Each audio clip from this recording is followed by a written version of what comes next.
Cash flow के अंदर होगा कैश कहाँ डेबिट या क्रेडिट हो रहा है।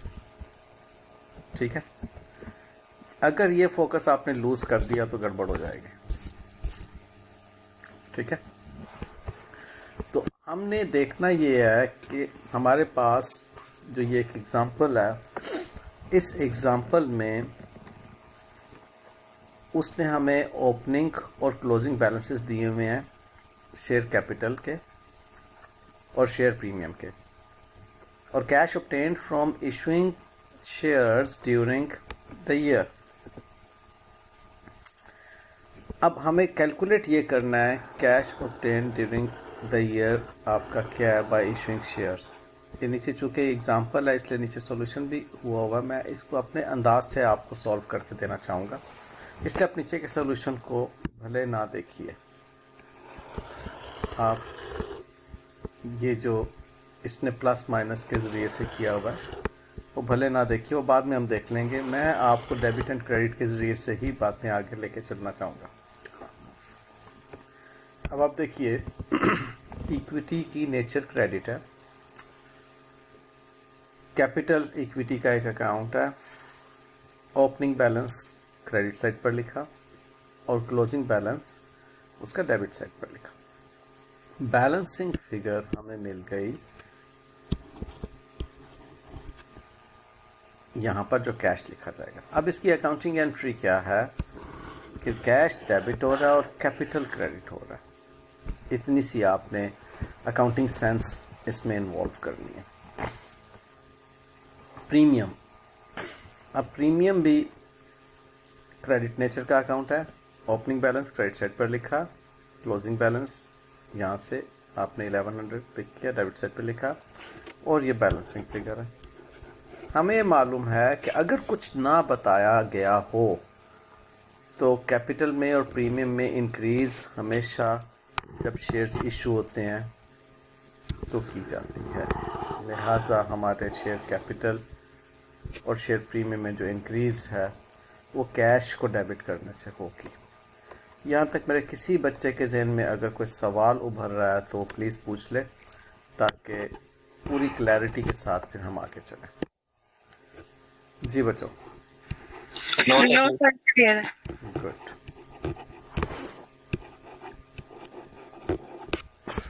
अच्छा, अब इसमें आहिस्ता आहिस्ता छोटी छोटी कॉम्प्लेक्सिटीज़ लाना शुरू कर देंगे हम। इसी को हम अगर प्लस माइनस में देखना चाहें तो प्लस माइनस सिंपल है इसका, क्योंकि दोनों क्रेडिट नेचर के हैं। क्लोजिंग बैलेंस इकट्ठा किया, उसमें से ओपनिंग बैलेंस को लेस कर दिया तो हमारे पास ये आ गया। लेकिन ये वो बात है जिसको स्टूडेंट रट्टा लगाएगा, वो इसके लॉजिक को नहीं पकड़ेगा, वो रट्टा लगाएगा जी क्लोजिंग में से ओपनिंग को माइनस कर दो तो ये आ जाएगा। मैं इसलिए इस प्लस माइनस की तरफ आपको नहीं लेकर जाना चाहूँगा। मैं प्रॉपर डेबिट क्रेडिट पे रखूँगा। बेशक कमांड हासिल होने के बाद आप प्लस माइनस से ही उसको करें सॉल्व, लेकिन एक मरतबा आपकी बेस बहुत अच्छी बनना चाहिए। अब देखिए जी आपको मैं टाइम देता हूँ, ये क्वेश्चन सॉल्व करें आप अपने तौर पर, खुद से पढ़ें, खुद से सॉल्व करें, देखें क्या है। प्लीज़ 2-3 मिनट की बात है, कीजिए ज़रा इसे सॉल्व। हाँ जी, अब ये क्या हो रहा है, यहाँ पर आपके पास ओपनिंग बैलेंस 760 है लॉन्ग टर्म लोन का। शॉर्ट टर्म जो आपका रीपेबल विद इन 12 में, शॉर्ट टर्म का जो रीपेबल आफ्टर 12 मंथ्स है वो लॉन्ग टर्म आपके 1400, ये आपने उनके ओपनिंग बैलेंसेस क्रेडिट साइड पर लिख दिए। अब जो शॉर्ट टर्म लोन है आपका वो क्लोजिंग बैलेंस दे रहा है आपको 400 का, और लॉन्ग टर्म आपका क्लोजिंग बैलेंस दे रहा है 1650 का। अब अपनी लॉजिक से पूछिए कि क्लोजिंग बैलेंस अगर कम हो तो उसका क्या मतलब है। सीधी सी बात है, लोन आपने पे किया तो आपका बाकी रह गया 400। कितना पे किया, ये कैश आपके पास बैलेंसिंग फिगर आ गई, और इधर आपने लोन लिया तो आपका ज़्यादा हो गया, लिहाजा अकाउंटिंग एंट्री की पॉइंट ऑफ व्यू से अगर आप देखें तो यहाँ पर आपने शॉर्ट टर्म लोन को डेबिट किया और कैश को क्रेडिट किया। बराबर बेटे मैं आपको ये बात कह रहा हूँ कि स्टेटमेंट ऑफ कैश फ्लोज, कल हमने बड़ी डिटेल से इसकी बेसिक बातें सीखी हैं कि कैश इनफ्लोज एंड आउटफ्लोज को ही एनालाइज करते हैं हम स्टेटमेंट ऑफ कैश फ्लोज में, और कुछ भी नहीं है। लिहाजा इसके बैक एंड पे जो भी अकाउंटिंग एंट्री होगी उसमें कैश या कैश इक्विवेलेंट का डेबिट क्रेडिट होना बहुत ज़रूरी है, अदरवाइज़ वो स्टेटमेंट ऑफ कैश फ्लोज में इंफॉर्मेशन नहीं लिखी जाएगी। बहुत एम्फेसिस दे के बात कर रहा हूँ।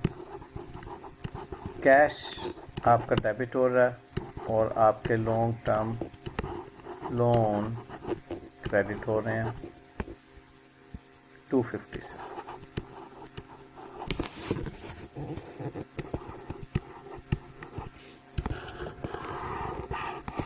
तो इसे हमने ये देख लिया कि एक आपका पे हो रहा है और दूसरा आपका रिसीव हो रहा है, तो नेट आपके पास 110 है। फाइनेंसिंग एक्टिविटी में आपके पास नेट 110 आ रहा है, जो कि आउटफ्लो हमें शो कर रहा है। ठीक बात, इसको हम ये कह सकते हैं कि फाइनेंसिंग एक्टिविटी हम इस तरीके से लिखेंगे। फाइनेंसिंग एक्टिविटीज़ में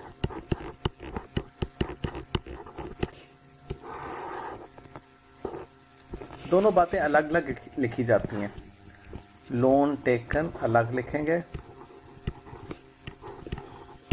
इसको नेट ऑफ करके नहीं लिखा जाता। लोन टेकन है 250 cash inflow, and loan repaid अलग लिखेंगे, वो है आपका 360,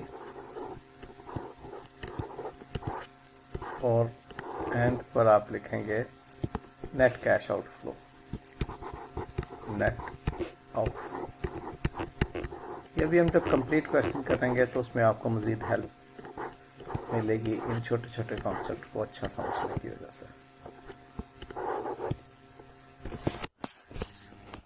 अब इन्होंने जिस तरह से सॉल्व किया है वो भी आपके सामने है, लेकिन this is again I don't like it. ये रटलाइजेशन को फ़रोग देने वाली बात है, लेकिन बहरहाल कॉन्सेप्ट की क्लैरिटी के बाद आप देख सकते हैं इसको। अब जो मैं काम करने जा रहा हूँ इंतहा दर्जे का अहम काम है।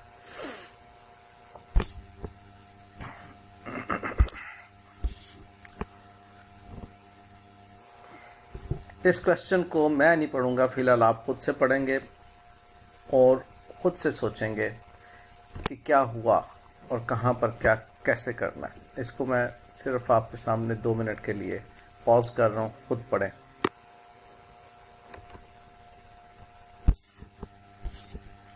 अच्छा जी, मैं ज़रा पहले आप लोगों से इस पर फीडबैक लूँ, इसको क्या समझ आई है इसको पढ़ने पर। जी मोमिन, आप बताइए इस सवाल में क्या समझ आ रही है। मोमिन सर इक्विटी आइटम्स दी हुई, इक्विटी की तमाम आइटम्स दी हुई हैं, ओके, और उसमें रद्दो बदल दिया हुआ है, यानी कि एक सॉर्ट ऑफ हमें mini statement of changes in equity दी हुई है। इसके अंदर और भी हमें कुछ दिया हुआ है। कुतुब आप बताइए।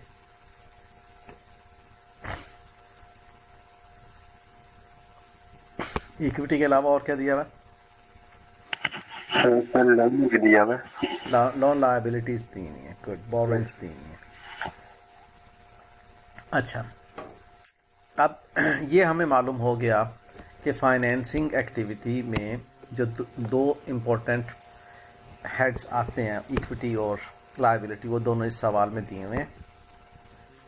अब इसको हम, मेरी अप्रोच जो है वो ये है कि सब के लेजर अकाउंट्स ओपन कर लें। अब आपकी जो डेबिट कार्ड पड़ी हुई है ना आपने, वो अब आपको मज़ा देगी। सबके लेजर अकाउंट ओपन कर लें। लीजिए हमारे पास ये लेजर अकाउंट्स, एक शेयर कैपिटल का,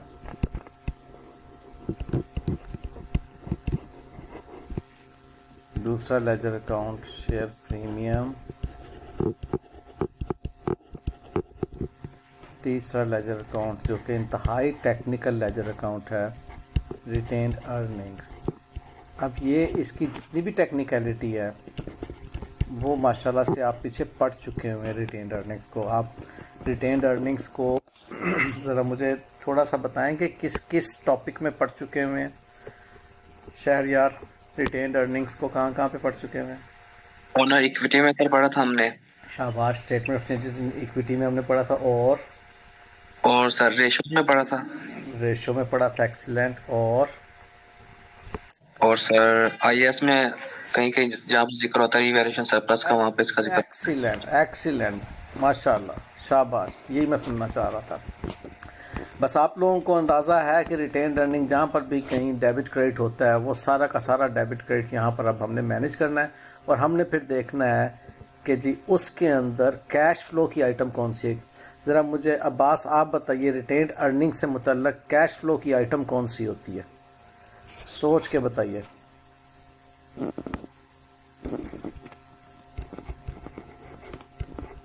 रिटेन अर्निंग के अकाउंट में Abbas, are you with us? मौजूद हैं अब्बास? नहीं। अरीब आप बताइए बेटे, रिटेन अर्निंग के अकाउंट में कौन सी आइटम है जिसकी वजह से कैश इनफ्लो या आउटफ्लो? अरीब, क्या हो गया भाई अरीब को और अब्बास को? कुतुब आप बताइए बेटे।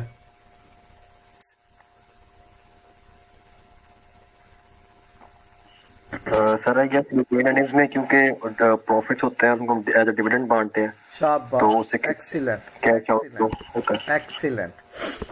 रिटेन अर्निंग में सिर्फ एक आइटम है जिसके अगेंस्ट हम कैश पे करते हैं, दैट इज़ डिविडेंड। इसके अलावा तो रिटेन अर्निंग में प्रॉफिट आपका स्टेटमेंट ऑफ लॉस से फ्लो हो रहा होता है, और इसके अलावा रिजर्व्स क्रिएट कर रहे हैं तो वो भी नॉन कैश है। रीवैल्यूएशन सरप्लस से अगर आपका एक्सेस डेप्रिसिएशन का इम्पैक्ट आता है तो वो भी नॉन कैश है।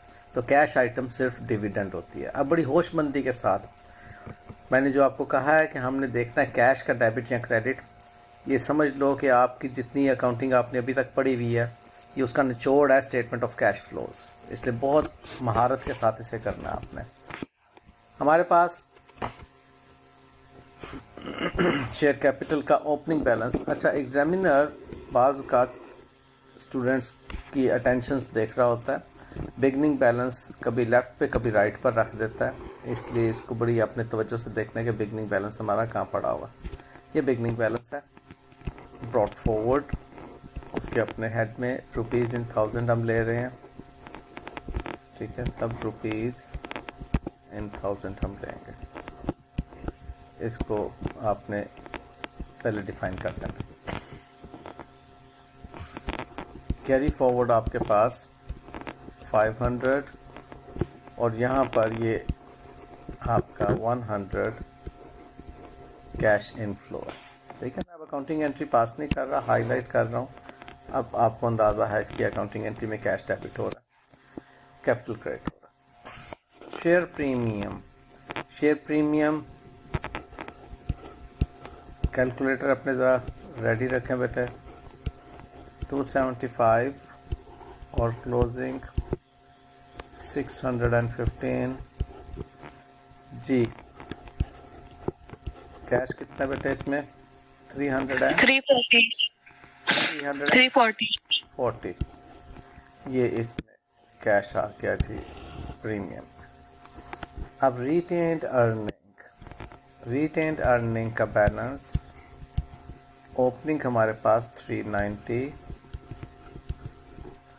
और क्लोजिंग हमारे पास 570।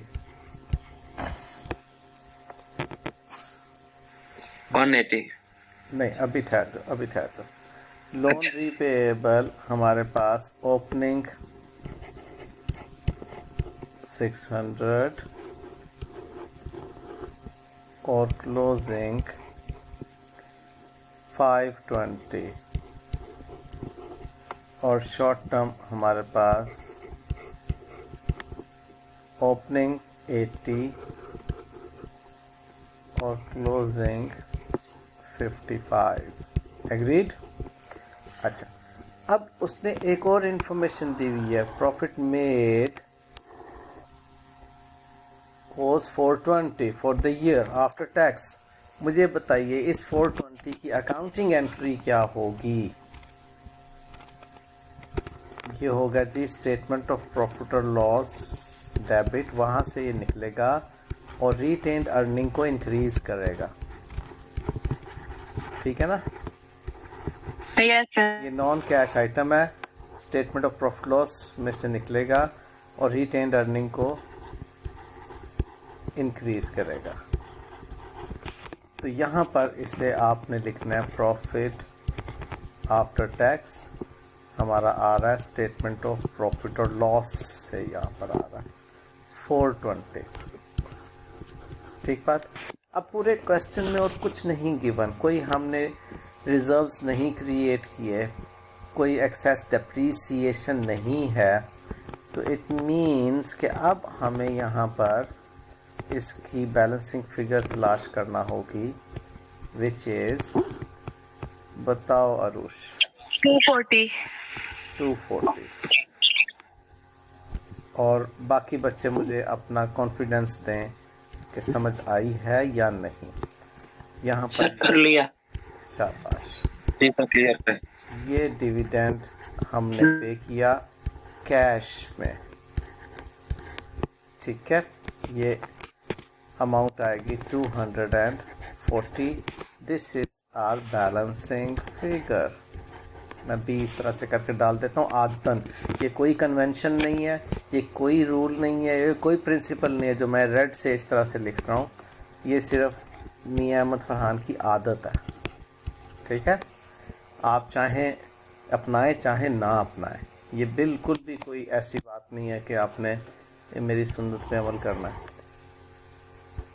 Okay, balancing figure. अच्छा, अब यहाँ पर मैं थोड़ा सा आपको मज़ीद इसकी अकाउंटिंग अगर बताऊँ तो आपने क्या पढ़ी हुई है इसकी अकाउंटिंग?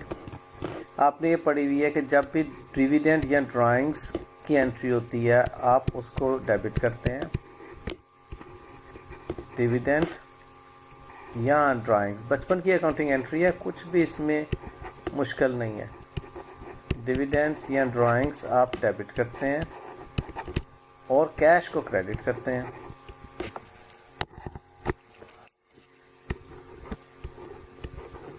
कैश को क्रेडिट करते हैं। ये 240 से आपने ये काम किया और उसके बाद आप इसको क्लोज कहाँ पे करते हैं? जैसे अगर आप इलेक्ट्रिसिटी बिल पे करते हैं तो electricity bill debit cash credit करते हैं, लेकिन इलेक्ट्रिसिटी बिल को क्लोज करते हैं स्टेटमेंट प्रॉफिट लॉस में, इसको क्लोज करते हैं रिटेन्ड अर्निंग में। तो अब वो अकाउंटिंग एंट्री आपने पास की जो यहाँ पे नज़र आ रही है, रिटेन्ड अर्निंग्स डेबिट। बड़ी समझदारी से मेरी इस बात को सीखिएगा बेटे। Retained earnings debit and dividend आपने क्लोज किया यहाँ पर। डिविडेंड या drawing what ever you call it. Drawing कहते हैं सोल प्रोप्राइटरशिप पार्टनरशिप की डिस्ट्रीब्यूशन ऑफ प्रॉफिट को, डिविडेंड कहते हैं कंपनी स्टाइल के बिजनेस में प्रॉफिट डिस्ट्रीब्यूशन को। बस इतना सा फ़र्क है और कोई फ़र्क नहीं है। ये आपने क्लोज कर दिया और मैं आपको बता चुका हूँ क्लोज करने का मतलब कि आपने स्टेटमेंट में पहुँचाना है उसको, रेलेवेंट स्टेटमेंट में। इसकी रेलेवेंट स्टेटमेंट जो है statement of changes in equity है या रिटेन्ड अर्निंग है, वहाँ पर आपने रिटेन्ड अर्निंग को डेबिट, इसलिए रिटेन्ड अर्निंग की डेबिट साइड पे नज़र आ रहा है। बेटे जान, अगर इसके बारे में ज़रा सी भी कंसेप्चुअल कन्फ्यूजन है तो प्लीज़ मुझे आगे ना चलने दीजिएगा, ये बहुत इम्पोर्टेंट पॉइंट है। एवरीवन? यस सर, क्लियर है। ग्रेट, माशाल्लाह। और मोमिन आप बेटे? यस सर, क्लियर है। ग्रेट, माशाल्लाह। क्योंकि हमने यहाँ पर दिखाया इसको रिटेन्ड अर्निंग में है, जबकि आप कह सकते हैं कि सर बचपन से तो हमने डिविडेंड डेबिट कैश क्रेडिट पढ़ा हुआ था, तो आप रिटेन अर्निंग कहाँ से ले आए? तो ये रिटेन अर्निंग यहाँ से इस तरह आया कि वो हमने डिविडेंड को क्लोज किया। अब डिविडेंड क्रेडिट होकर ख़त्म हो गया, डेबिट हो गया रिटेन अर्निंग। तो आप डायरेक्ट भी ये कह सकते हैं कि डिविडेंड की अकाउंटिंग एंट्री हम retained earnings debit cash credit कर सकते हैं। मतलब आप बड़े होकर अगर ये बात करें तो कोई इसको नहीं झुटलाएगा कि डिविडेंड की accounting entry retained earnings debit cash credit होती है जो डिविडेंड हम पे करते हैं। ठीक है बेटे जान, यहाँ तक बात समझ में आ गई। अब आगे अगली बात आती है, अब लॉन्ग टर्म लोन में यहाँ पर हमें बैलेंसिंग फिगर मिल रही है। ये हमने लॉन्ग टर्म लोन वापस किए और शॉर्ट टर्म लोन में हमें यहाँ पर बैलेंसिंग फिगर मिल रही है। ये शॉर्ट टर्म लोन हमने ये वापस किए। तो ये बेटे ये दो बैलेंसिंग फिगर्स आपने यहाँ पर प्लेस कर दी और ये मैंने इसको हाईलाइट कर दिया जस्ट नुमाया करने के लिए, और इस बात का एग्जाम से कोई ताल्लुक नहीं। ठीक है, अब ये सब कुछ जब हो गया तो अब आप बनाते हैं स्टेटमेंट ऑफ कैश फ्लोज में फाइनेंसिंग एक्टिविटीज़। तो फाइनेंसिंग एक्टिविटीज़ मैंने वैसे नीचे ये बनाई नहीं है। ठीक है, मैं इसको रीराइट करता हूँ आपके लिए दोबारा से। आप मुझे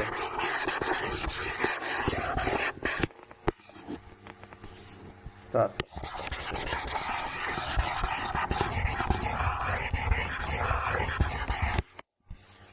इधर वैसे ये बनी भी हुई है, अगर आप देखना चाहें यहाँ से हमारा टाइम बच सकता है। इम्पोर्टेंट बात इसके अंदर सिर्फ और सिर्फ एक ही है, हमने कैपिटल और प्रीमियम को अलग अलग इसलिए नहीं लिखना क्योंकि ये एक ही एक्टिविटी की वजह से इसमें इंक्रीज आ रही है। देखो ये 100 कब मिला हमें, जरा कोई बच्चा बोल दे जुबान से, ये 100 कब मिला हमें?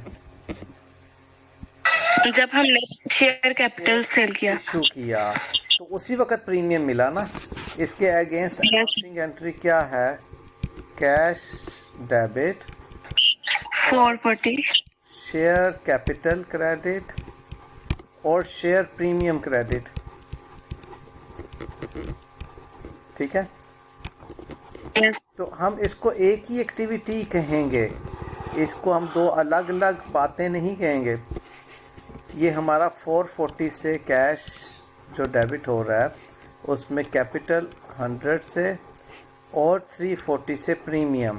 तो इसमें बाज़ वक़्त बच्चे परेशान होते हैं कि सर ये तो दो अलग अलग लिखे जाने चाहिए। नहीं बच्चे, ये एक ही वक्त में आपको 440 मिल रहा है, लिहाजा आप इसको कहते हैं इशू ऑफ शेयर कैपिटल।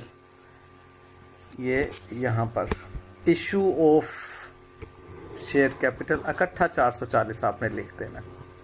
ठीक है, अब ये मैंने आपसे कहा था कि फाइनेंसिंग एक्टिविटी में इनफ्लोज और आउटफ्लोज को अलग अलग लिखते हैं, लेकिन अगर दो तीन तरह की बोरोइंग्स हैं, उन तीनों बोरोइंग्स में कैश इनफ्लो हो रहा है तो इकट्ठा लिखें उस कैश इनफ्लो को, आउटफ्लो हो रहा है तो इकट्ठा लिखें उस कैश आउटफ्लो को।